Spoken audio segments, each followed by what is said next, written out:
Hello fellow Gunters. One of the biggest questions is if the Gunlance got really nerfed in the last update with the rework. The too long didn't read version is that kinda yes, kinda no. Some moves of the Gunlance got hit hard, but at the same time we got the huge elemental buff that we saw in the last video. To remember the last video, we saw how the Gunlance got a huge buff to elemental damage. Before the patch, most moves besides the sweep had an elemental modifier of 1 and the Wormstake Cannon had no elemental damage at all on the ticks. Now as the table below shows how most gunless attacks got almost double the elemental damage. The extra damage piles up for a big amount of damage. For example, your typical Wormstake full blast combo with a normal Gunlance has the following attacks. 1 sweep with 1.5 elementary. 2 Wormstake swings for x1 elementary. 2 stake pokes with x2 elementary. 2 stake injection for x2 elementary. And then 18 ticks with 0.5 element that deal a little less because of the lack of sharpness bonus unlike the other hits. In total this is a buff of 4 extra regular elemental hits and then the elemental damage of the 18 hits.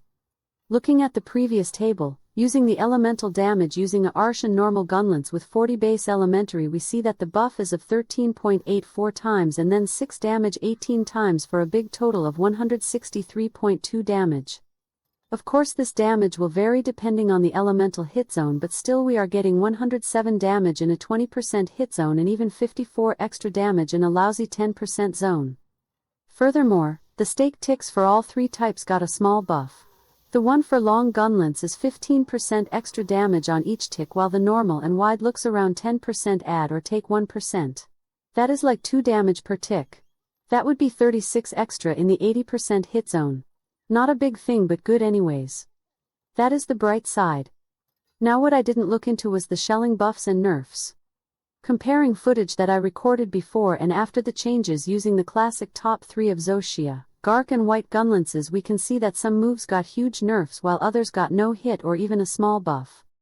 The heaviest nerfed moves in the patch has been the uncharged regular shells for whatever reason. Charged shells whose damage is based on uncharged shells so feels like got an deserved accidental nerf maybe, and in the burst fire component of the Wormstake full blast. The nerfs aren't equal for each shell type, with normal being the least impacted. Long and wide got hit in a similar range, around 15% and 20% in these attacks.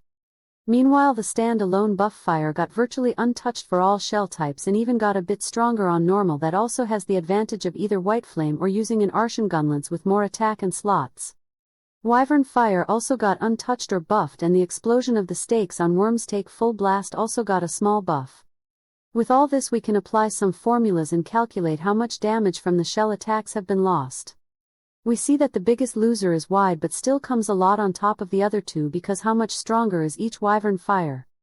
The damage lost on the shells is kinda similar to the buffs that we got from the element we calculated before with a base Arshan Gunlance that is around 80 on a 20% element and is way bigger in a better zone. And this kinda gives us our answer if the Gunlance got really nerfed or buffed. Shelling overall got nerfed, but as long as you use a Gunlance of an element of the monster you are fighting, you will end up dealing more damage than before. If you use a Gunlance like the White Gunlance, then your damage will be a lot worse because status got barely anything else and you are literally losing 100 of damage on each loop. There is also the thing that playing just spamming uncharged or charged shells themselves got such a big nerf. Charged shells kinda stay as before because of the fact that thanks to Arshan weapons you can get Focus 3, and that was a huge buff for these. With a wide Gunlance you can do charged shell x3, stake and then fast Wyvern fire, and you will do excellent damage and much faster than before. The nerf of the charged shells gets compensated by the faster charge and the buff to the raw and the explosion of the Wormstake Cannon and the Wyvern fire. As like everything that is not meta, spamming Wormstake full blast combos is more DPS, but these are faster and safer and still allows for an artillery heavy style that after the nerf to uncharged shells leaves almost your best thing to do when not being able to WSFB while playing with a wide Gunlance. Meanwhile, the style based on hopping and burst got both the buff to the burst fire and the extra element on the slam. It is still a lot less damage than doing WSFB, but like before is all about not being stuck in an animation. As said on the update release day, everything backs how everything has been done to discourage using a single Gunlance for everything and to encourage the use of Arshan weapons. Gark and Zoshia are still excellent weapons worth using the best until you start getting your good rolled Arshan, while for long you either use a good elemental or you will not benefit from the buffs and a bit behind. My next objective is to get more into the best element combinations for crafting the least number of Arshans. Thanks for watching. See you in the hunt.